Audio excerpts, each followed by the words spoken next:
Nunca imaginé que mi propia hija sería capaz de algo así.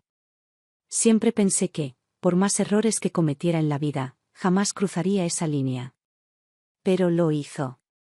Lo hizo sin mirar atrás. Clara era mi única hija, la tuve joven, con apenas 18 años, cuando el mundo todavía me parecía un lugar incierto pero posible. La crié sola desde que su padre se marchó, y aunque pasamos muchas dificultades, nunca la dejé sin comida, sin ropa limpia o sin una cama caliente. Renuncié a muchas cosas por ella, y creí que algún día sabría valorarlo. Pero Clara creció con una fuerza y una frialdad que me costaba entender. Nunca le faltó amor, pero sí carácter. Era una muchacha orgullosa, inquieta, y cada vez más distante conforme los años pasaban. A los 20 se fue de casa con un hombre que apenas conocía.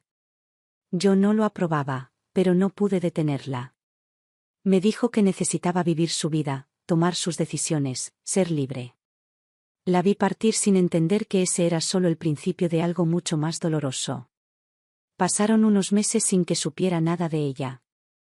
Luego me llamó una noche, llorando, diciéndome que estaba embarazada. Que el padre del niño no quería saber nada, que ella no podía más. Vino a casa con la barriga ya crecida, pálida, flaca, como una sombra de lo que fue. Le abrí la puerta como lo haría cualquier madre. No le pregunté nada. Solo le preparé comida y la ayudé a acostarse. Durante un tiempo, pareció que todo podría arreglarse. Pensé que tal vez la maternidad le despertaría algo. Pero no fue así. Cuando nació el niño, todo cambió. Clara apenas lo tocaba. Yo lo sostenía todo el día, lo alimentaba, le cambiaba los pañales, lo calmaba cuando lloraba. Ella decía que no podía, que estaba agotada, que ese bebé le robaba el aire. Lo miraba como si fuera una carga insoportable. Yo, en cambio, lo amé desde el primer momento.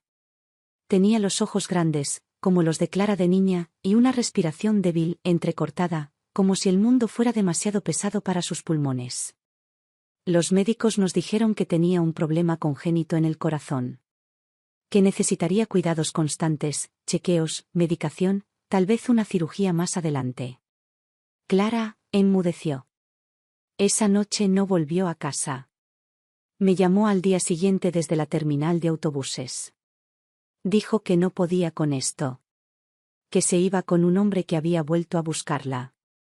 Que no podía perder su vida criando a un niño enfermo. No pidió perdón. Solo se despidió. El llanto del bebé fue lo único que escuché durante horas después de colgar el teléfono. No había nadie más. Solo él y yo. Lo sostuve con mis brazos temblorosos y supe, sin pensarlo, que ese niño no iba a morir.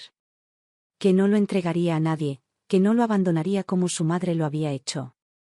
Le puse nombre yo misma. Lo llamé Elías. En ese momento, nació para mí. No como nieto. Como hijo. Comenzaron los días más duros de mi vida.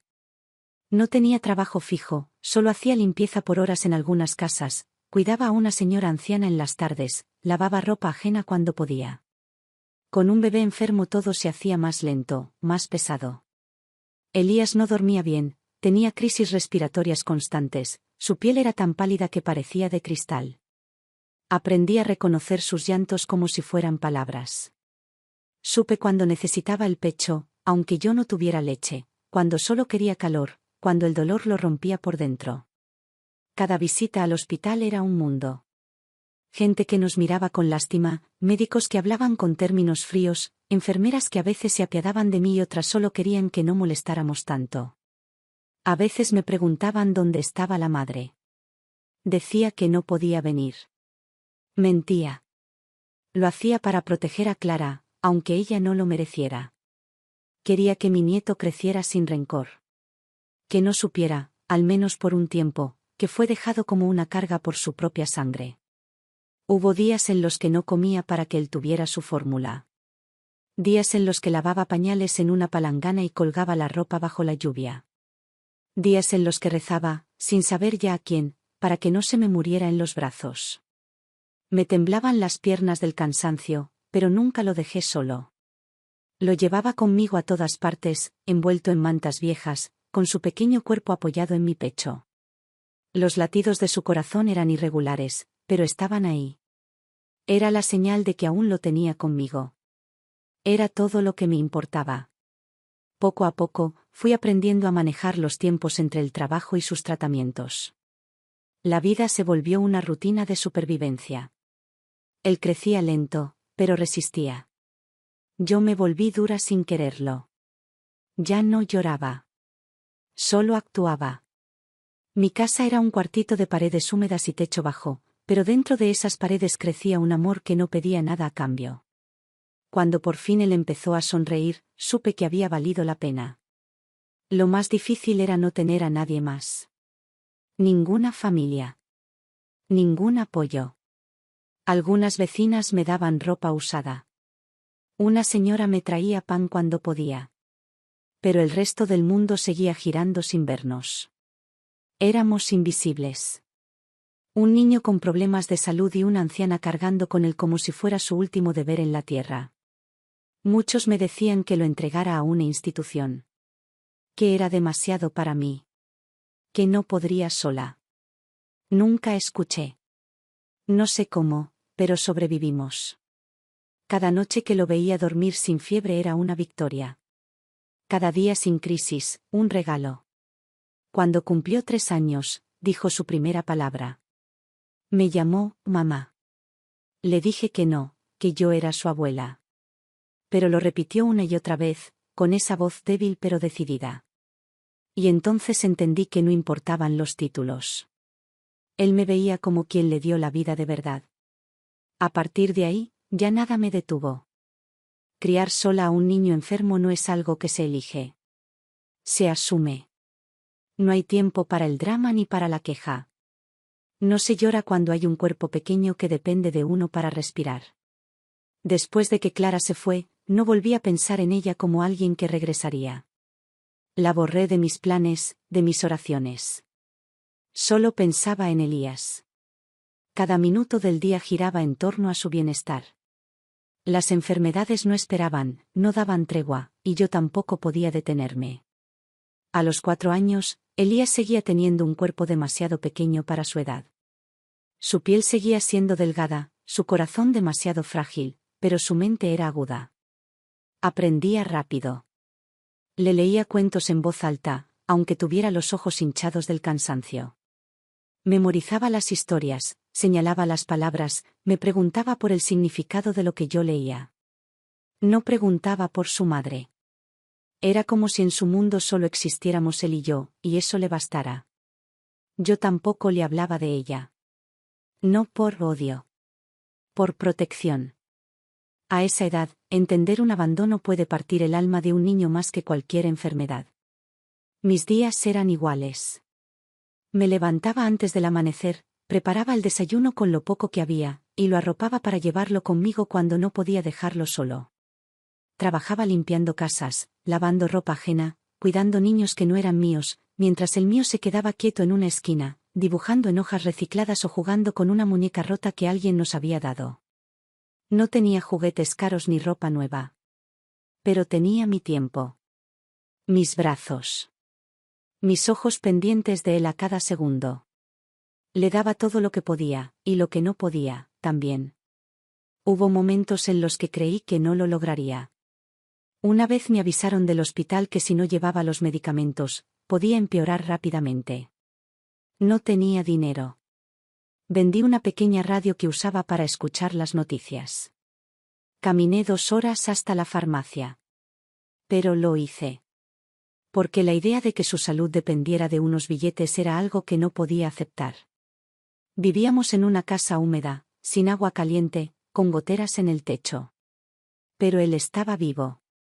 Y mientras viviera, todo lo demás era secundario. No todo era dolor. También había momentos de ternura que nadie vio. Cuando lo tenía en mis piernas y se quedaba dormido con la cabeza contra mi pecho. Cuando me decía que yo olía a nido. Cuando me ofrecía una flor seca que encontraba en la calle y me decía que era para que mi día fuera bonito. Esos gestos pequeños me sostenían. Me hacían seguir cuando el cuerpo me pedía rendirme. Porque aunque estaba sola, me sentía acompañada por una mirada que no exigía nada, pero lo merecía todo. Empezamos a construir nuestra propia manera de vivir. No teníamos lujos, pero teníamos rutinas. Canciones que le cantaba antes de dormir. Sopas que le preparaba cuando estaba débil. Juegos inventados que hacíamos con botones y tapas de frascos. Todo lo que yo no tuve con mi hija, lo viví ahora con Elías. No porque él lo sustituyera, sino porque me revelaba lo que era el verdadero amor, ese que no pide explicaciones, que no pone condiciones, que simplemente está. Cuando cumplió 5 años, su salud seguía siendo delicada. Los médicos eran claros. Si no se operaba antes de los 7, podría haber consecuencias irreversibles. El sistema público no nos daba soluciones. Todo era una lista de espera, un papel tras otro, promesas vacías. Así que empecé a buscar ayuda en otros lados. Había una fundación que operaba niños con cardiopatías. Toqué la puerta sin vergüenza, con la historia en la mano. Me escucharon.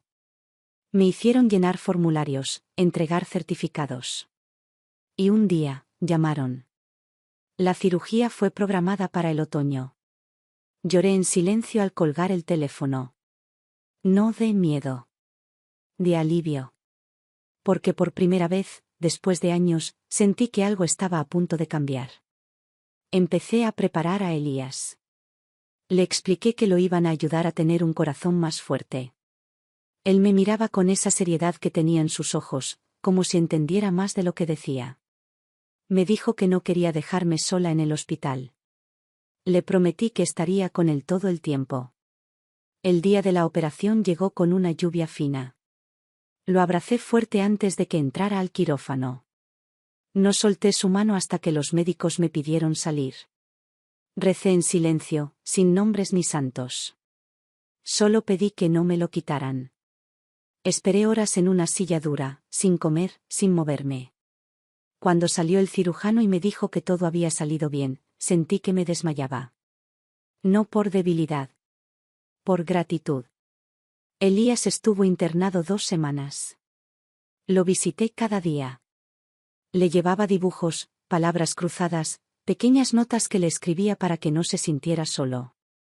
Cuando volvió a casa, ya era otro. Su piel tenía más color. Caminaba con más fuerza. Sonreía más seguido. Yo también era otra. Me dolía menos la espalda. Tenía menos miedo. Lo peor había pasado. O al menos eso quería creer. Los años siguientes no fueron fáciles, pero sí más llevaderos. Con la ayuda de un programa social y la colaboración de la fundación, logré conseguir una beca para que Elías entrara a una pequeña escuela privada donde podían atender sus necesidades médicas. Iba con su mochila en la espalda, orgulloso, como si llevara una corona. A veces me decía que quería ser médico para ayudar a otros niños como él. Otras veces decía que quería construir casas para las abuelas que crían solas. Yo solo lo escuchaba. No quería imponerle sueños. Ya había vivido lo suficiente para saber que cada uno debe elegir los suyos. Seguíamos sin noticias de Clara. No la buscaba. No la nombraba. Para mí, se había convertido en una sombra sin forma. Me concentraba en mirar hacia adelante. Cada logro de Elías era un ladrillo más en la casa invisible que estábamos construyendo juntos. Yo envejecía, sí, pero con la dignidad de quien sabe que está haciendo lo correcto. Cada cana, cada arruga, eran pruebas de amor. No necesitaba más. En el barrio, todos lo conocían. Decían que era educado, que saludaba a todos, que siempre ayudaba a los más chicos. Yo caminaba con él del brazo, y aunque parecía su bisabuela, nadie se atrevía a juzgarnos. Sabían lo que habíamos pasado. Algunos, incluso, nos admiraban en silencio. Había quienes me preguntaban cómo hacía para estar siempre entera. Yo sonreía. No porque estuviera entera, sino porque no podía permitirme romperme. Elías crecía. Su cuerpo se fortalecía. Y yo, sin quererlo, empezaba a imaginar un futuro. Uno en el que él pudiera ser libre. Feliz. Uno en el que ya no tuviera que cargar con una infancia marcada por la enfermedad y el abandono. Uno en el que, tal vez, por primera vez, pudiera respirar sin temor. Elías empezó la escuela con 6 años, un poco más tarde que los demás. Los médicos aconsejaron esperar a que su cuerpo resistiera mejor las jornadas, que aún eran un riesgo. Yo no me opuse. Sabía que él era distinto, no por incapacidad, sino por todo lo que ya había pasado a su corta edad. Mientras otros niños aprendían a leer en el aula, Elías ya lo hacía en casa, porque yo le había enseñado con los libros que recogíamos en ferias, en mercados o que nos regalaban. El primer día de clases lo vestí con una camisa prestada, un pantalón remendado y unos zapatos que le quedaban apenas. Iba feliz. Nervioso, pero con los ojos brillando. Caminaba tomado de mi mano, y me miraba como si estuviera por entrar a un palacio. Yo, en cambio, iba con el estómago cerrado. Tenía miedo.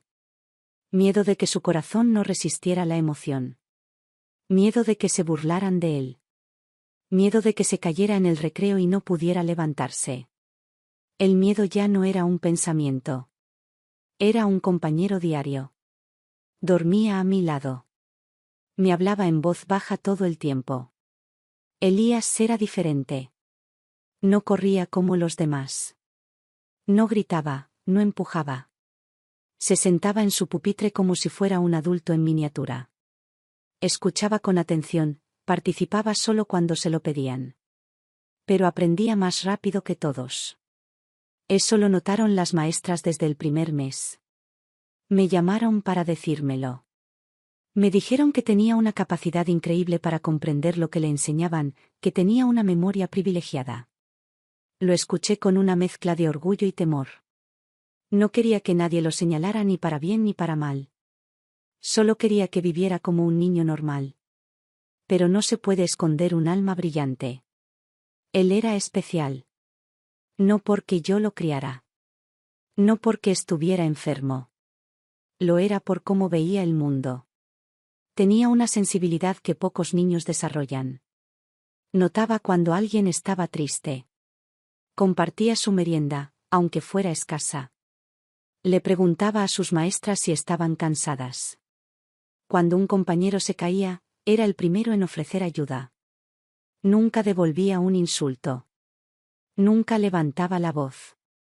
Tenía una forma de estar en el mundo que me conmovía. Yo seguía trabajando lo que podía. Tenía 3 casas que limpiaba por semana.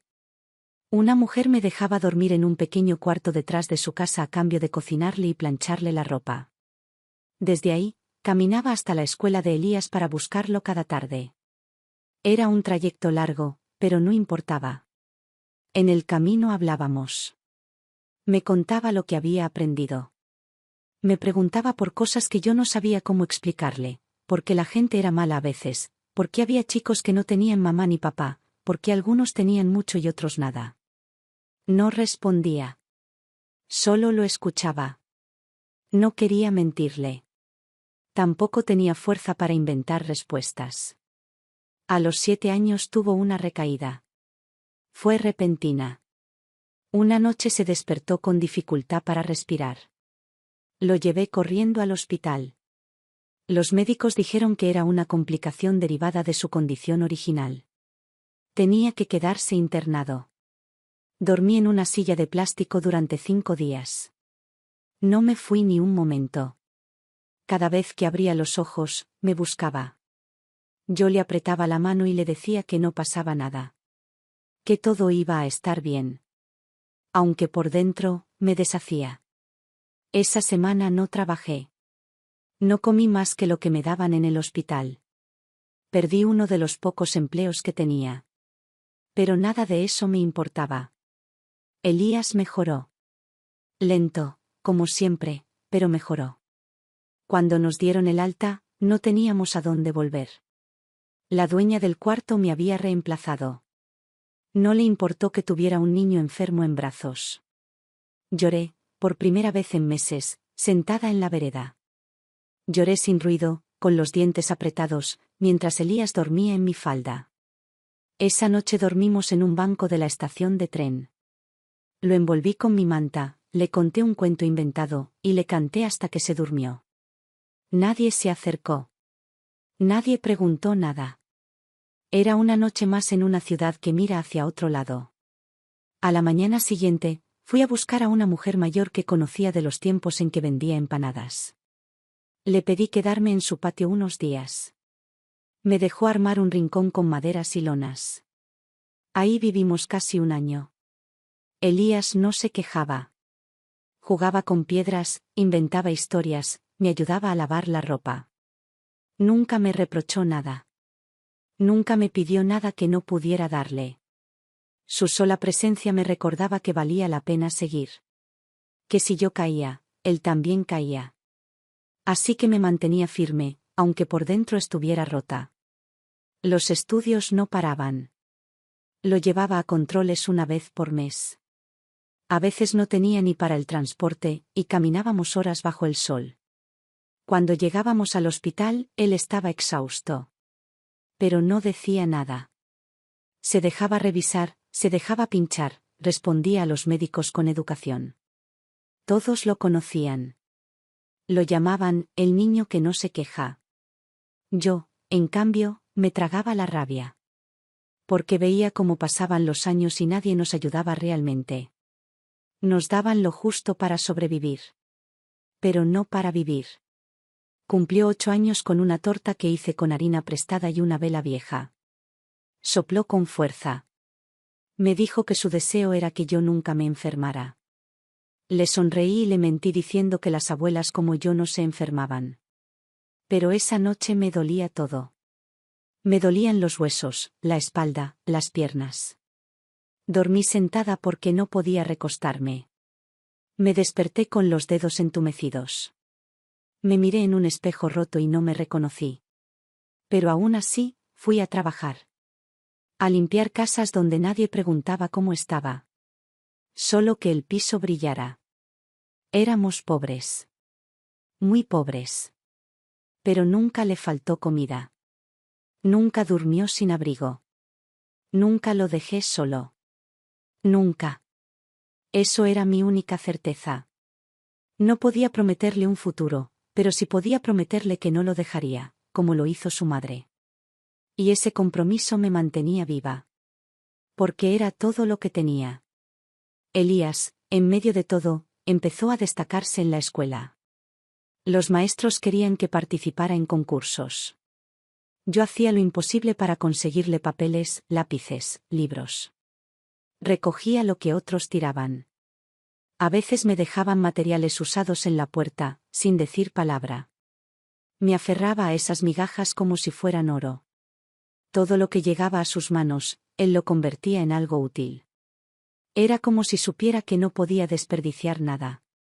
Ni un segundo. Ni una hoja. Yo envejecía rápido. Más de lo que quería. Mi cuerpo me lo recordaba. Pero cada vez que me sentía al límite, él hacía algo. Un dibujo. Una frase. Un gesto de cariño. Y todo el dolor desaparecía. Me bastaba con escucharlo decir, abuela, para recordar por qué estaba viva. Por qué valía la pena seguir. Nadie más nos buscó. Nadie preguntó por él. Su madre nunca volvió a llamar. Yo ya no la pensaba. Había aprendido a no sentir rencor. Pero también a no esperarla. Lo tenía a él. Y él me tenía a mí. Y con eso, me bastaba. A medida que Elías crecía, los desafíos no desaparecían, solo cambiaban de forma. Ya no eran las noches de fiebre las que me quitaban el sueño, sino los comentarios que escuchaba en la escuela, las miradas de los padres, las burlas de los otros chicos cuando él no podía correr como ellos o se cansaba al subir las escaleras. Su corazón, aunque operado, seguía siendo delicado. Había límites que no podía cruzar. Él lo sabía. Pero los demás no. Aprendió a esconder su cansancio, a fingir que estaba bien cuando no lo estaba, a sentarse cuando sentía que no podía más, sin decir palabra. Me lo contaba después, cuando volvíamos caminando a casa. Yo lo escuchaba en silencio. Por dentro me hervía la sangre. Quería gritarles a todos. Pero él me pedía que no hiciera nada. Que no quería llamar la atención. Que prefería ser invisible antes que provocar lástima. Eso me dolía más que cualquier insulto. A los 9 años empezó a destacarse en matemáticas y ciencias. Su maestra me detuvo una tarde y me dijo que nunca había visto a un niño tan atento, tan ágil mentalmente, tan maduro. Me habló de una prueba de ingreso para una escuela de excelencia, donde podrían becarlo si lograba superar el examen. Le agradecí la información, aunque por dentro sentí un golpe seco. Sabía que no tenía con qué prepararlo, que no podía pagar cursos, ni libros, ni nada. Esa noche, Elías me dijo que quería intentarlo. Que no le importaba si no quedaba, que solo quería ver hasta dónde podía llegar. Busqué libros usados. Le pedí ayuda a una vecina maestra jubilada. Le cocinaba lo mismo 3 días seguidos para poder comprarle fotocopias. Él estudiaba hasta tarde, con una linterna pequeña que le había regalado un enfermero años atrás. Cada página que leía era un escalón más hacia una esperanza que yo no me atrevía a tener. Lo inscribí con los documentos vencidos. Recuerdo cómo me temblaban las manos al firmar el formulario. El día del examen lo acompañé hasta la puerta del edificio. Tenía la camisa más presentable que le conseguí, el cabello peinado con cuidado, y esa mirada tranquila que siempre tuvo. Me besó en la mejilla y me dijo que todo estaría bien. Yo me quedé afuera, sentada en un banco, mirando a los demás padres, a los niños con mochilas nuevas, con zapatos lustrados, con celulares en la mano. Me sentí pequeña. Pero también orgullosa. Porque ninguno de ellos sabía lo que él había tenido que hacer para llegar ahí. Pasaron 2 semanas sin noticias. Yo no preguntaba. Él tampoco. Hasta que un día, al volver del trabajo, lo vi con una carta en la mano. Tenía los ojos húmedos, pero sonreía. Había quedado. Le daban una beca completa, con materiales incluidos y asistencia médica dentro del colegio. Sentí que se me aflojaban las piernas. Me senté en el suelo y lloré como hacía años no lloraba. De alivio. De emoción. De justicia, por fin. Empezó las clases en esa nueva escuela a los 10 años. Cada mañana lo acompañaba hasta la parada del colectivo, y cada tarde lo esperaba en el mismo lugar. Al principio tenía miedo de que no encajara, pero él me contaba todo con entusiasmo. Le gustaban los profesores, tenía nuevos amigos, estaba feliz. Yo escuchaba cada palabra como si fuera un regalo. Me daba cuenta de que, por primera vez, se sentía parte de algo. Los problemas no desaparecieron. A veces recaía. A veces tenía que quedarse en casa varios días. Pero ya sabíamos cómo manejarlo. Él entendía sus límites, pero también los desafiaba con inteligencia. No forzaba su cuerpo, pero nunca permitía que lo trataran como a un inválido. Se hacía valer por lo que sabía, por lo que era. Y yo aprendía de él cada día.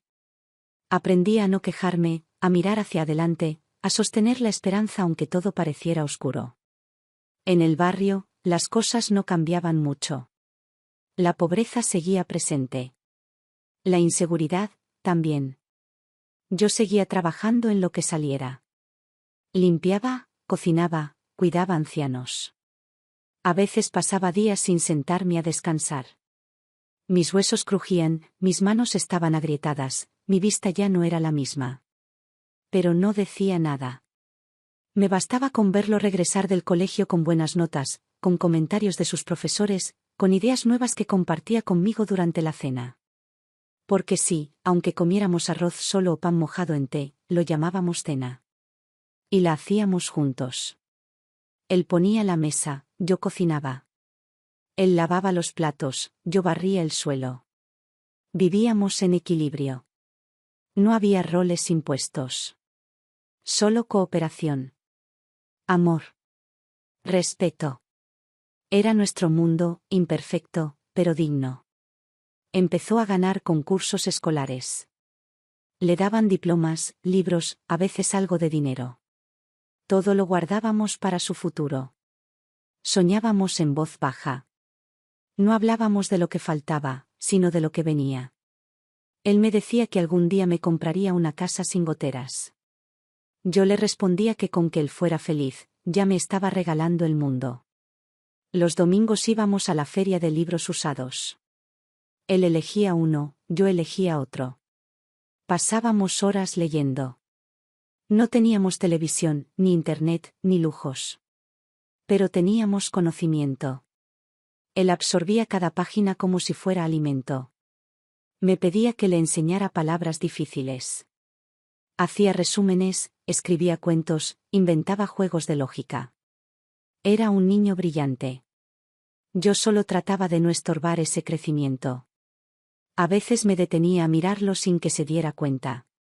Y pensaba en Clara. En cómo había podido irse. En lo que se perdió.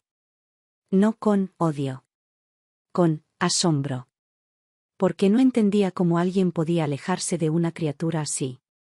De un niño que, incluso en la pobreza y en la enfermedad, era capaz de hacer que todo tuviera sentido. Él no preguntaba por ella. Nunca. Como si supiera, desde siempre, que su lugar estaba conmigo. Como si no necesitara más respuestas que las que le daba la vida misma. Yo respetaba su silencio. No quería manchar su mirada con la verdad aún.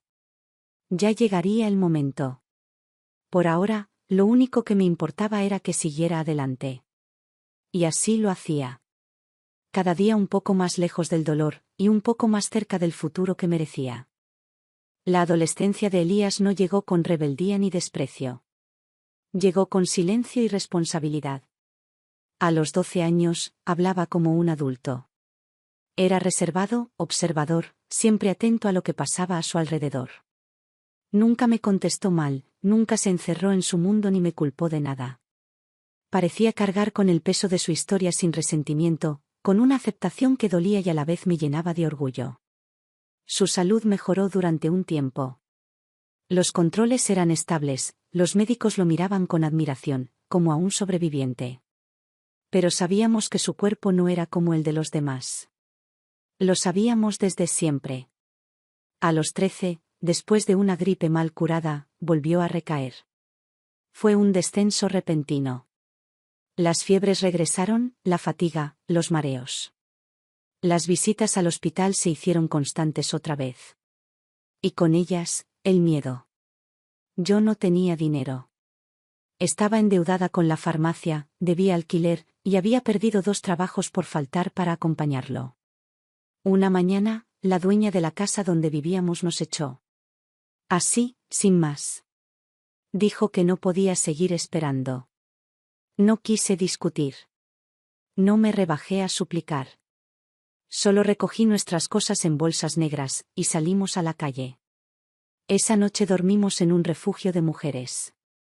Nos dejaron quedarnos por ser un caso excepcional. Éramos los únicos con un varón adolescente. Me miraban con compasión, pero también con distancia. Sabían que nuestra estadía sería corta. Y lo fue. A la semana, una voluntaria nos ayudó a conseguir un cuarto pequeño en un conventillo, con baño compartido y paredes de cartón. Yo tenía más de 60 años.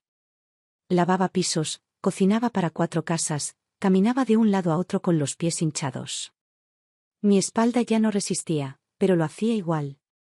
Porque cada moneda era para los remedios, para el transporte, para que él pudiera seguir yendo a clases. Él insistía en estudiar. Aunque estuviera débil, aunque tuviera que faltar algunos días, seguía. Leía en la cama, escribía a mano todo lo que se perdía en las clases. Jamás perdió una evaluación. La escuela fue su refugio. Y la nuestra. Los profesores sabían nuestra situación.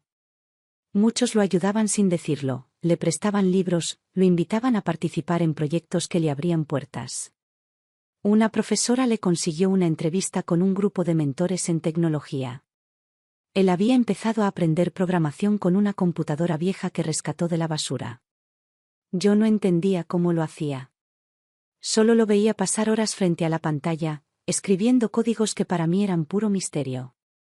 Tenía 15 cuando desarrolló su primera aplicación. Era un sistema de registro médico escolar. Lo presentó en un concurso municipal y ganó el primer premio. Le dieron una computadora nueva y un pequeño estipendio. Lloró esa noche. No por la computadora, sino porque dijo que por fin podía devolverme algo. Le dije que no debía hacerlo. Que su existencia ya era mi regalo. Pero lo abrazó como si ese premio también fuera mío. Y lo era. Vivíamos con lo mínimo. La habitación era húmeda, sin ventilación. Él estudiaba con un ventilador viejo que apenas giraba. Cuando llovía, poníamos baldes para recoger el agua. Pero no nos quejábamos. Nos habíamos acostumbrado a sobrevivir sin depender de nadie. La caridad era algo que aceptábamos solo cuando no había más opción. La dignidad seguía siendo nuestro escudo. A veces me preguntaban por su madre. Yo decía que se había ido lejos. No mentía. Solo acortaba la historia. Elías nunca preguntó. Pero un día, cuando tenía 16, me miró mientras preparaba la comida y me dijo que él sabía. Le pregunté qué sabía. Me respondió que sabía que su madre no lo había querido criar. Que no estaba muerta, ni lejos. Que simplemente no quiso hacerlo. Lo miré en silencio. Esperaba rencor. Pero no había. Solo aceptación. Le dije que lo sentía. Me respondió que no había nada que lamentar. Que él tenía lo que necesitaba. Que yo le había dado todo. Y que algún día, él me lo devolvería. Ese día supe que había hecho bien las cosas. No porque esperara que me mantuviera. Sino porque había criado a un hombre entero, noble, consciente, sin veneno en el alma. Alguien que no había dejado que el abandono lo quebrara. Que no repetía la cadena de odio ni cargaba con la herida como excusa. Él eligió ser libre. Y yo, a su lado, me sentía menos vieja. Porque su fortaleza me rejuvenecía. Porque verlo crecer, avanzar, vencer, me hacía olvidar las noches en la estación, los techos que se caían, los platos vacíos. Todo eso ahora quedaba atrás, como parte de una historia que, si bien había sido dura, no nos había vencido. La resistencia no fue un acto heroico. Fue cotidiano. Invisible. Fue servirle la cena aunque yo no comiera. Fue remendar sus medias por quinta vez. Fue limpiarle la frente cuando sudaba en medio de una crisis. Fue levantarme sin alarmas cuando su respiración cambiaba. Fue estar. Siempre estar. Sin pedir nada. Y él lo sabía. El cambio no llegó de golpe, pero se sintió como si así fuera. A veces la vida se revuelca durante años en el barro hasta que, sin aviso, alguien le tiende una mano limpia. Eso fue lo que pasó con Elías. Lo noté en la forma en que caminaba, en cómo ya no bajaba la mirada al entrar a los lugares, en la seguridad con la que hablaba con los adultos, con empresarios, con directores de proyectos que empezaron a buscarlo como si de pronto todos se hubieran dado cuenta del valor que yo ya conocía desde siempre. Tenía 17 años cuando un grupo de jóvenes emprendedores lo invitó a formar parte de una incubadora de tecnología. Querían pulir su talento, ayudarlo a transformar sus ideas en herramientas reales, vendibles. No prometían dinero inmediato, pero sí formación, espacio de trabajo y conexión con gente que podía cambiarle la vida. Al principio dudó. Me preguntó si yo estaría bien sin él las tardes enteras. Le dije que ahora era él quien debía decidir. Que había llegado su turno. Se incorporó a ese grupo como el menor de todos. Los demás lo doblaban en edad. Pero cuando hablaba, lo escuchaban. Tenía una forma clara de explicar sus ideas, sin arrogancia, con humildad. Cada nuevo paso que daba, venía a contármelo con una emoción contenida. Yo lo escuchaba desde la mesa de madera que aún conservábamos, con las manos apoyadas en el regazo, como quien presencia un milagro sin alardes. Los primeros meses no trajo dinero a casa, pero traía noticias. Nos reunimos con una empresa de software. Me pidieron adaptar mi programa para una red de clínicas. Quieren patentar mi idea. Yo apenas entendía los términos, pero veía la luz en sus ojos. Y eso bastaba. Empezó a llegar más tarde. A veces no cenaba conmigo. Me dolía un poco, pero no se lo decía. Yo le preparaba igual su comida y la dejaba tapada sobre la hornalla. Nunca se lo reproché. Sabía que lo que estaba construyendo era más grande que nuestras rutinas. La primera vez que trajo dinero a casa, lo puso sobre la mesa sin decir nada. Lo había ganado por un proyecto que desarrolló para automatizar procesos en una clínica.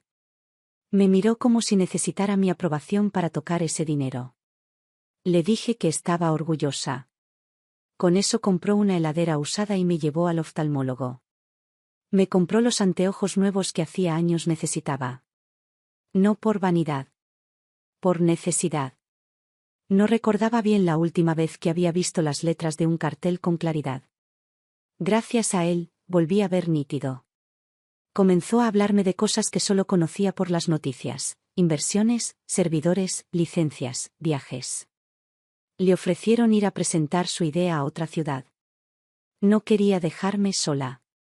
Me lo repitió muchas veces. Le dije que debía ir.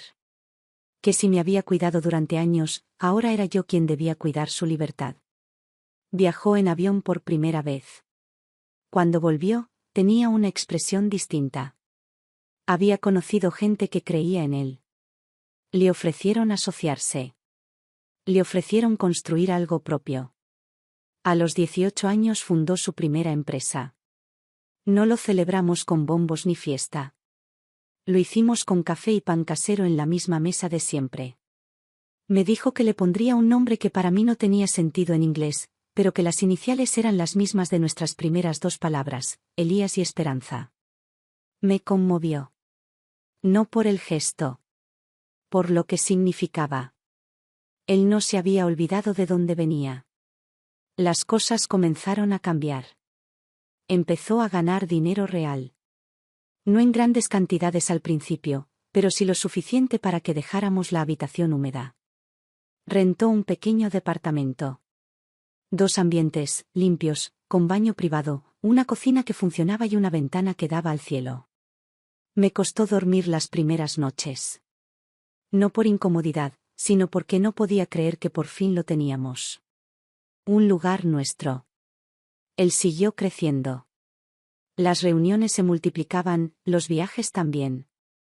Yo me quedaba en casa, tejía, cocinaba, salía a caminar con cuidado. A veces me llevaba con él a eventos donde lo premiaban. Me sentaba entre empresarios de traje que me saludaban con respeto sin saber quién era yo. Pero él sí lo sabía. Siempre que hablaba en público, me nombraba. Decía que si había logrado algo, era porque su abuela lo había sostenido cuando el mundo le dio la espalda. Me empezaron a conocer como la abuela de Elías. Me ofrecían sillas cómodas, bebidas calientes, transporte. Pero yo seguía siendo la misma. Usaba los mismos zapatos remendados, el mismo bolso de tela. No por orgullo. Por costumbre. La riqueza que veía llegar no me cambiaba. Era suya. Y aunque él me ofrecía todo, yo solo pedía una cosa, que no se olvidara de quién era. Y nunca lo hizo. A los 20 años, vendió su primera aplicación por una cifra que yo ni siquiera sabía pronunciar. Me lo dijo en voz baja, como si tuviera miedo de que eso lo alejara de mí. Le pregunté si era feliz. Me dijo que sí. Le creí. Entonces le dije que lo demás era secundario. Con ese dinero compró una casa. No una mansión.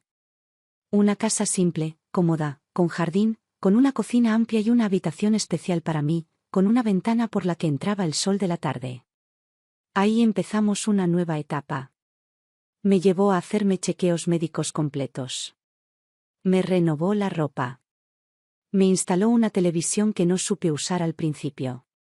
Me compró libros, una radio nueva, una silla para leer con buena luz. Me trataba como a una reina.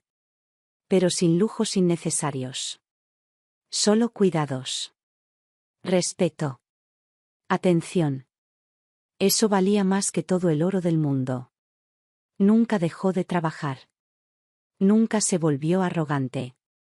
Siempre venía a comer conmigo al menos una vez al día. Me llamaba si se retrasaba. Me escribía cuando viajaba. Me mandaba fotos. Nunca me dejó atrás. Nunca me escondió. Nunca me usó como anécdota. Me hizo parte de su historia. Y eso, para mí, era más valioso que cualquier título. Yo ya tenía más de 70 años. Mis manos temblaban. Mis piernas me fallaban. Pero mi corazón estaba en paz. Porque sabía que, al final, lo que había hecho por él no fue en vano. Que el amor que le di, a pesar del hambre, de la soledad, del cansancio, había echado raíces. Que él era lo que era no solo por su talento, sino también porque alguien creyó en él desde el primer día. Porque alguien se negó a abandonarlo. Ese alguien era yo. Cuando Elías cumplió 22 años, su empresa ya era reconocida en el sector tecnológico. Tenía oficinas, empleados, clientes internacionales. Yo no entendía de software ni de negocios, pero veía lo que importaba, su responsabilidad, su ética, la forma en que trataba a su equipo, con respeto, sin altanería. Era joven, pero nadie lo subestimaba. Hablaba poco, escuchaba mucho, y nunca olvidaba de dónde venía. No usaba relojes caros ni autos lujosos. Vestía sencillo. Mantenía sus viejas costumbres. Eso me hacía sentir tranquila. Sabía que el éxito no lo había contaminado. Una mañana, me pidió que lo acompañara a ver algo. Subimos al auto con chofer que ahora lo trasladaba, pero él siempre me ayudaba a subir y bajarme como si fuera una reina frágil. Me llevó hasta las afueras de la ciudad. Ahí, rodeada de árboles, con un portón alto de hierro, estaba una casa blanca, enorme, de 2 pisos, con jardín delantero y un banco de madera bajo un tilo. Me dijo que era nuestra nueva casa. No supe qué decir. La miraba, pero no podía comprender. Yo, que había vivido entre goteras, ahora tenía una casa con habitaciones de sobra, con cocina amplia, con biblioteca, con una sala llena de luz natural. Me tomó del brazo y me mostró cada rincón. Me dijo que la había diseñado pensando en mí. Que había querido crear un lugar donde yo pudiera estar en paz. Había una habitación entera convertida en taller de costura, porque recordaba que siempre me gustó coser. Una sala con estantes llenos de libros que él había reunido para que yo pudiera leer tranquila.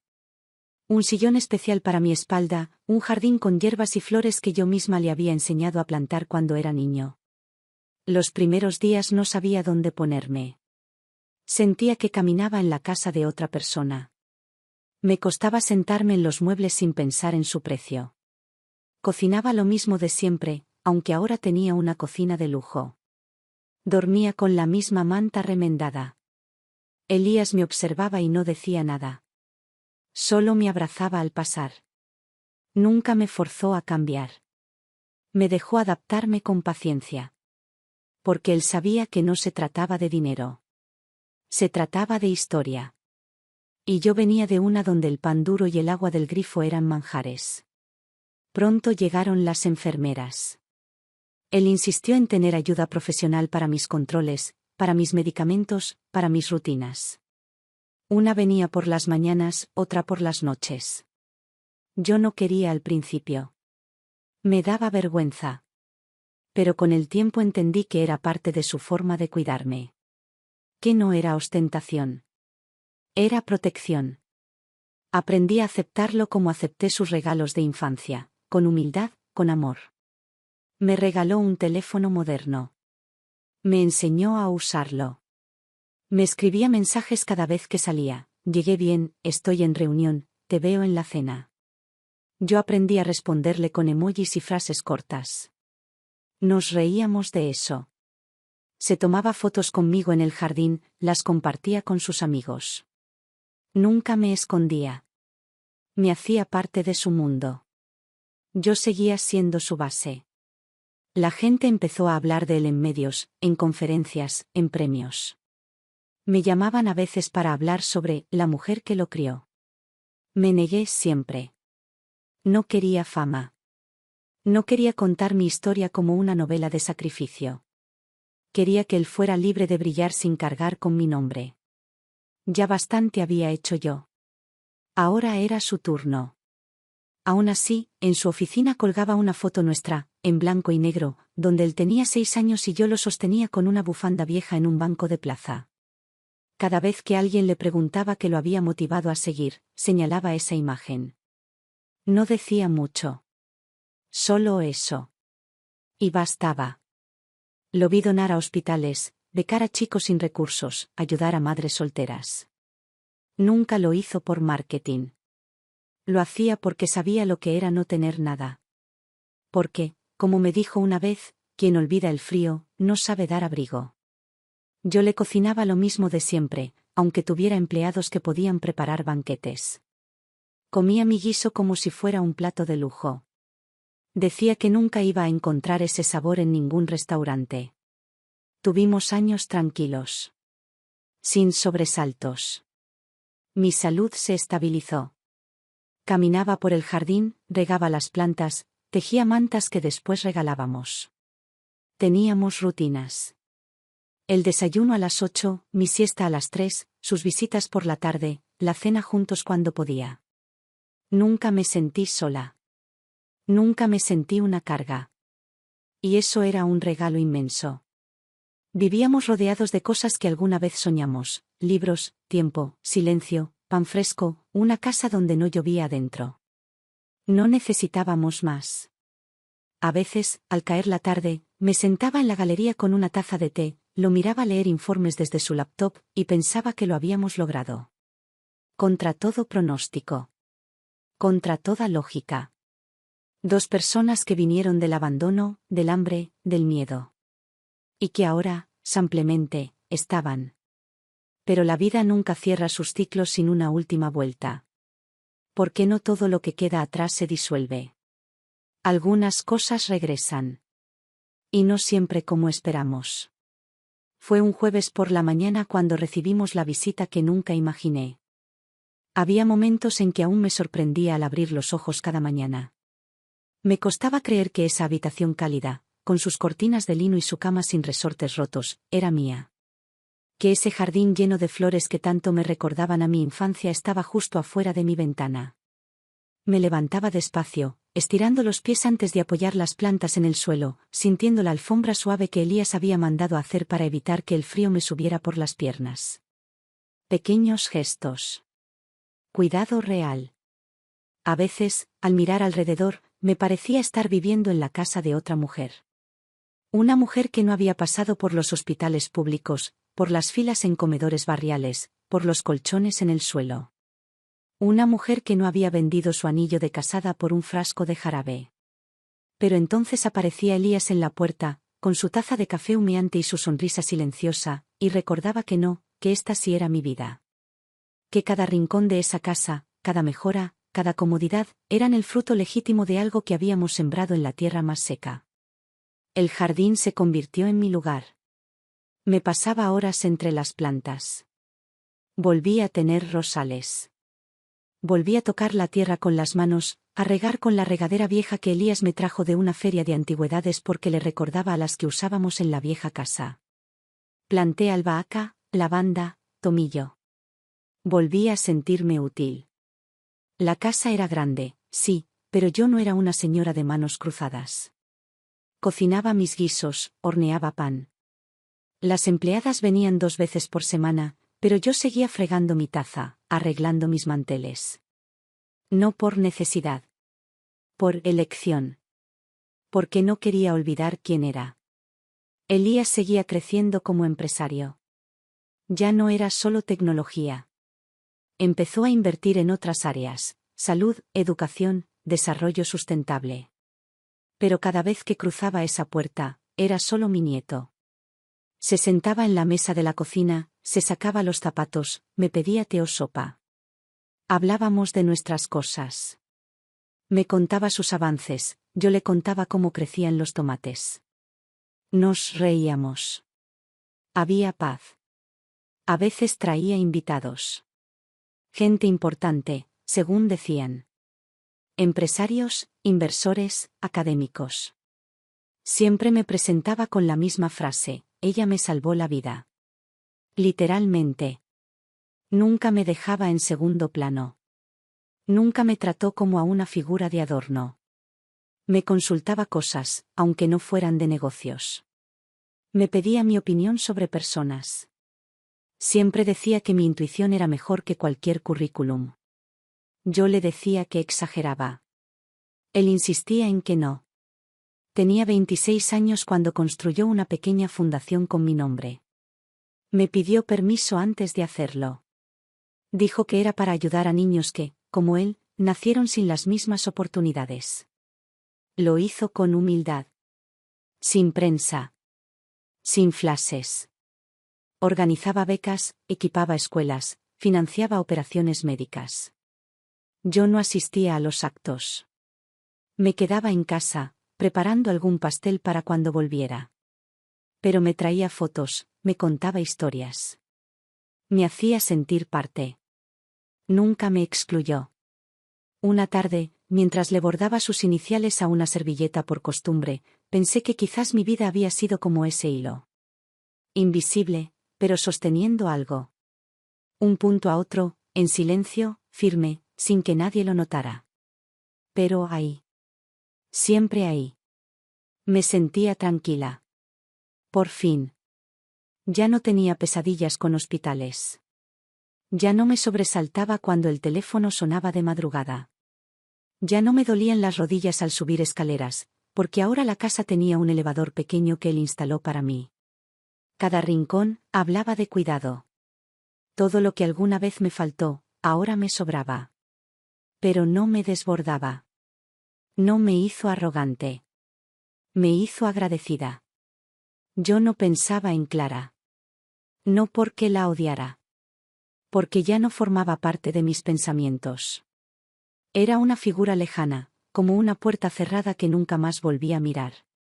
Lo que había hecho no podía deshacerse, y yo había elegido no cargar con eso. No quería hablar mal de ella. No quería contaminar a Elías. Él nunca insistió en saber más. Siempre supo lo suficiente, sin necesidad de detalles. Habíamos creado algo hermoso en medio del dolor. Una familia de dos, forjada en la necesidad, consolidada en el respeto y el amor profundo. No nos faltaba nada. No pedíamos nada. Solo vivíamos. Pero la vida, con su insistencia, siempre encuentra la forma de ponernos a prueba. El día que Clara volvió fue como si el pasado hubiera tocado a la puerta con los mismos dedos fríos con los que nos abandonó. Venía con una expresión que no reconocí. Mezcla de culpa, sorpresa y un orgullo que aún no entendía que debía dejar afuera. No venía con hambre. No venía pidiendo perdón. Venía con la idea de que aún podía imponerse. Como si los años no hubieran pasado.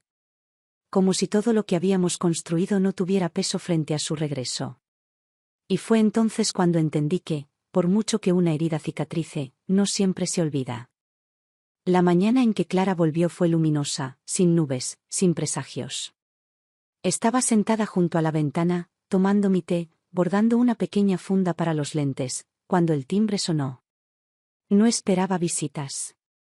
Elías estaba en una reunión fuera del país, me había dejado al cuidado de las enfermeras y con llamadas programadas. Nadie había anunciado nada.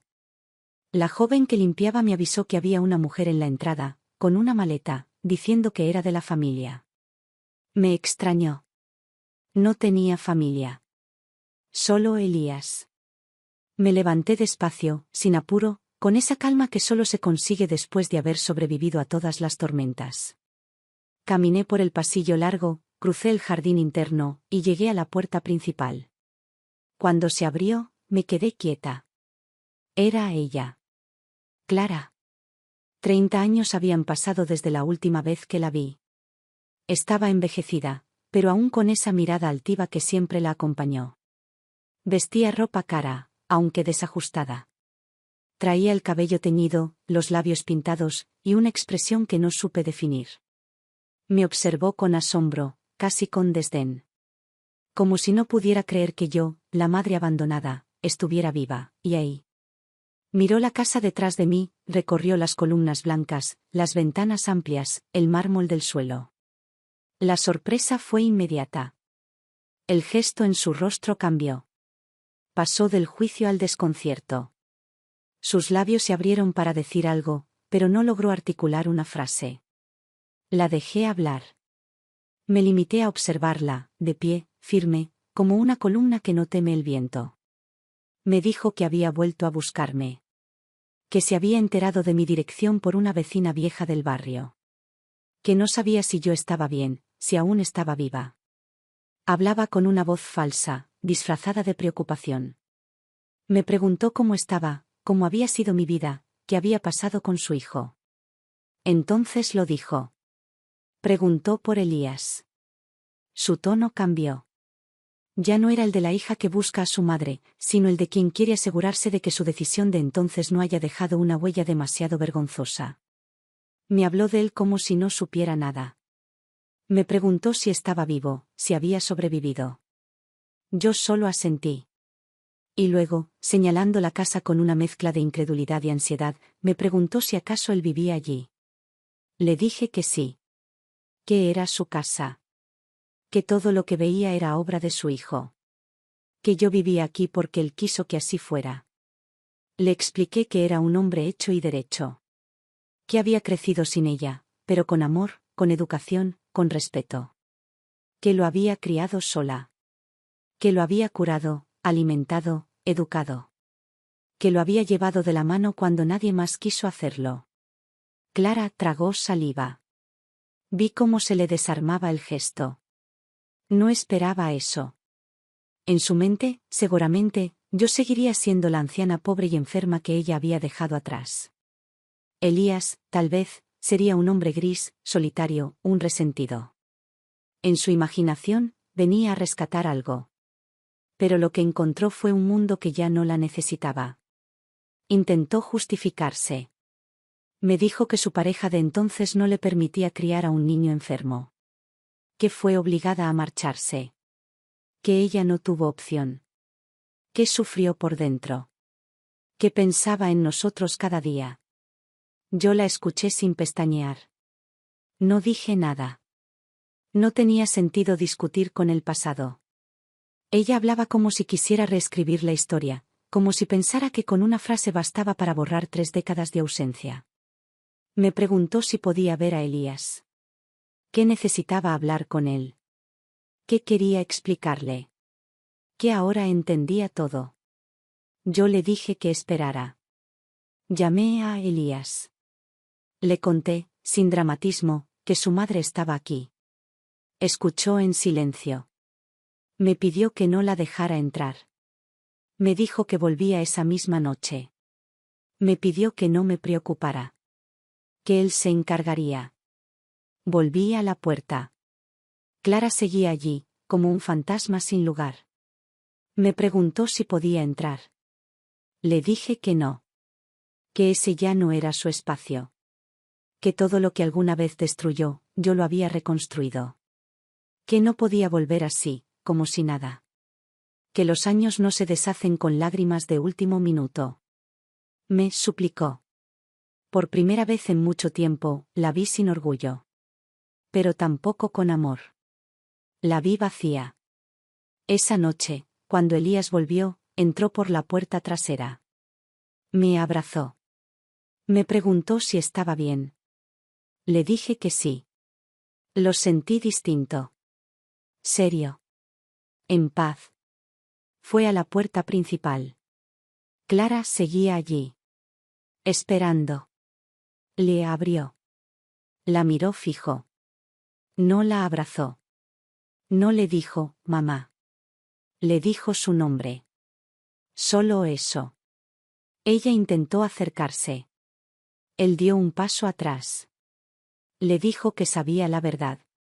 Que durante años creyó que tal vez había sido forzada a irse, que quizás algo la detuvo, que quizás tenía miedo. Pero que después de buscar, de investigar, supo que se fue por voluntad propia. Que no quiso criar a un hijo enfermo.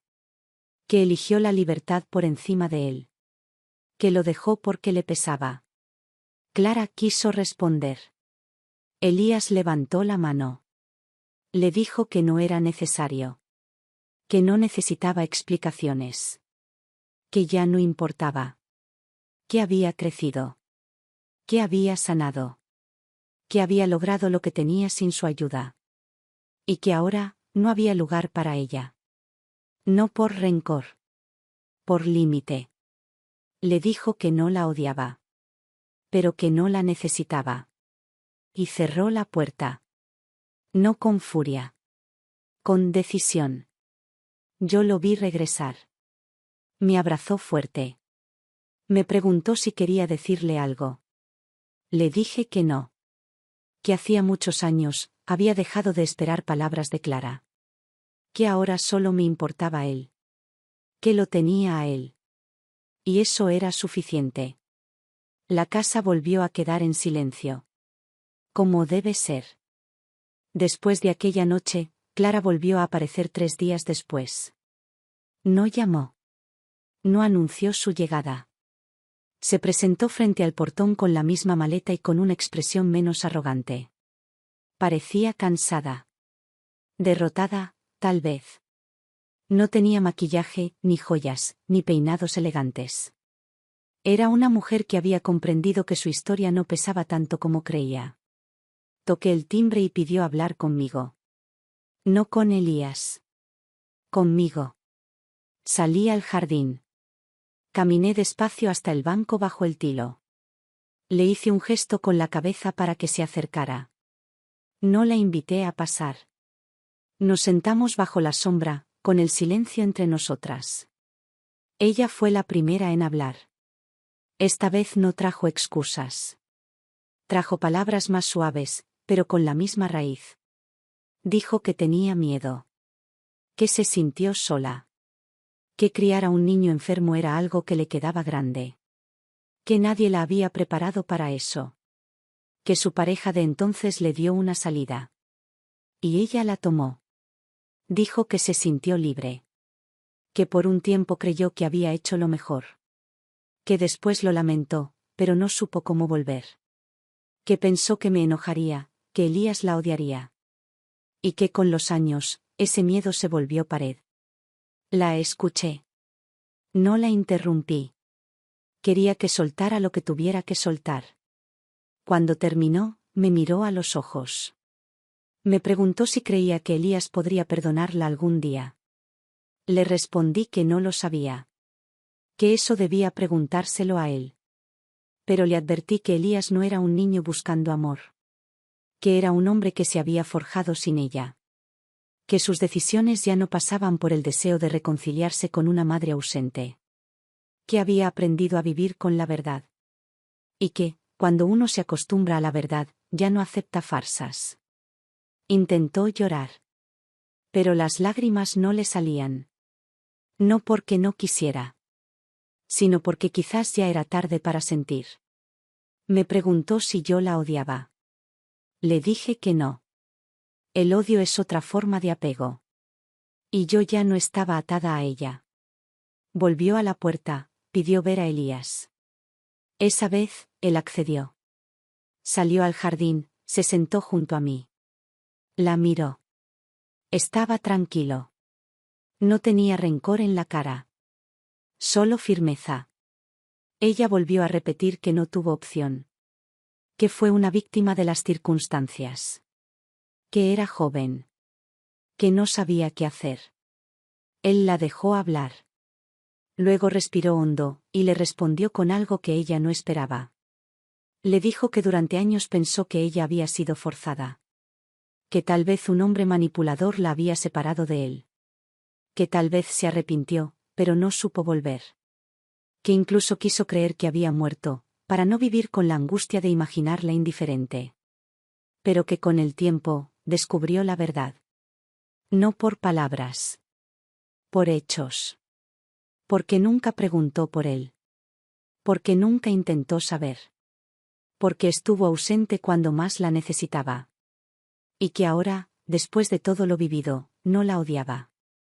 Solo había aprendido a no necesitarla. Le dijo que no buscaba una madre. Que ya tenía quien lo cuidara, quien lo amara, quien lo levantara cuando caía. Que esa persona era yo. Que yo no lo había traído al mundo, pero lo había sostenido cuando nadie más quiso hacerlo. Que me debía la vida. Y que a ella no le debía nada.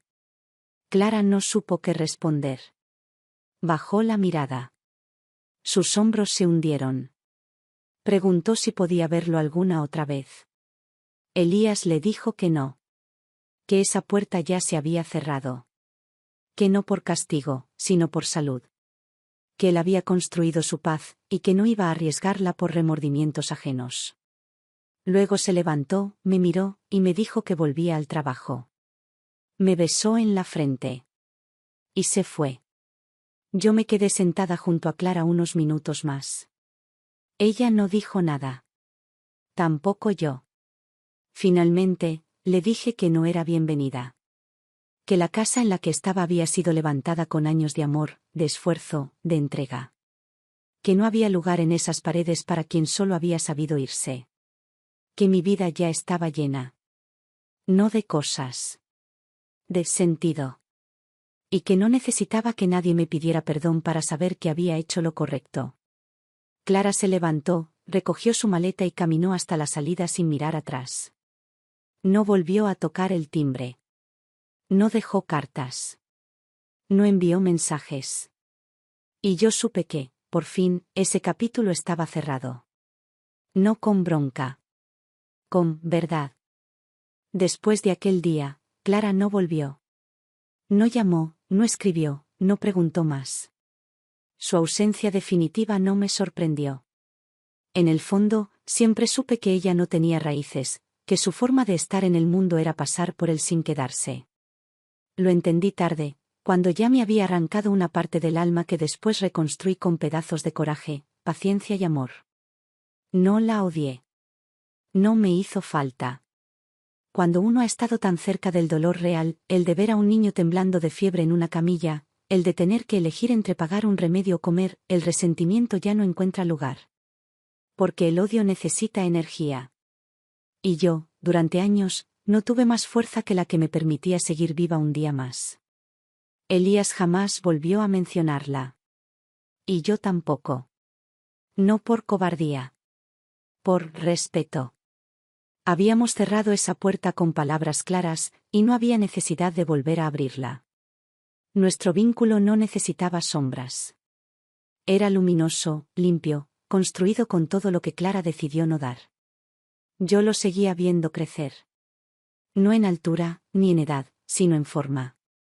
Su empresa creció más, abrió nuevas sedes, ganó premios. Pero él seguía siendo el mismo. Me traía flores del mercado cada vez que viajaba. Me cocinaba panqueques los domingos, aunque se le quemaran. Me leía en voz alta las cartas que recibía de chicos becados por su fundación. Me abrazaba en silencio, sin necesidad de decirme lo mucho que me amaba. Ya lo sabía. Ya lo sentía. Mis días se hicieron más lentos. Dormía más. Caminaba menos. Pero él no me dejó sola nunca. Adaptó la casa para mi comodidad. Cambió los escalones por rampas. Contrató una enfermera fija que me hablaba con dulzura. Me cuidaban como a una joya que no se quiere perder, pero no por debilidad. Por gratitud. Un mediodía, sentados en la galería, le pregunté si alguna vez me había perdonado por no ser su madre verdadera. Me miró, dejó el libro a un lado y me dijo que yo lo había sido más que nadie. Que ser madre no es parir. Es quedarse cuando todos se van. Es renunciar cuando hace falta. Es no soltar la mano nunca, aunque duela. Me lo dijo sin dramatismo. Como quien habla de algo evidente. Y me acarició la cabeza como cuando él era niño.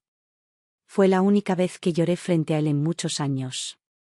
A veces pienso en todo lo que no tuvimos. Los cumpleaños sin torta. Las noches sin techo. Las enfermedades sin recursos. Las preguntas sin respuestas. Pero también pienso en lo que sí tuvimos. El pan compartido. El cuento repetido. La sopa caliente. La mano apretada. El silencio respetado. La mirada que alcanza. Y siento que, al final, ganamos. Los vecinos de esta zona nos conocían ya. Decían que éramos como una historia sacada de un libro. Pero nadie supo realmente todo lo que costó. Solo nosotros. Solo mi cuerpo sabe lo que fue cargarlo enfermo a los hospitales. Solo sus ojos recuerdan cómo me quedaba despierta vigilando su respiración. Hay cosas que no se cuentan. Se viven. Se llevan dentro. Nunca busqué reconocimiento. Solo quería que Elías viviera. Y él vivió. Y no solo eso, floreció. Y eso, para mí, fue todo. No necesité medallas, ni homenajes. Solo ver que mi nieto, ese niño al que su madre no quiso, era ahora un hombre que no arrastraba heridas, sino enseñanzas.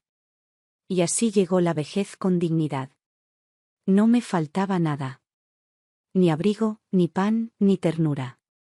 Me levantaba con ayuda, sí, pero aún podía oler el jazmín del jardín.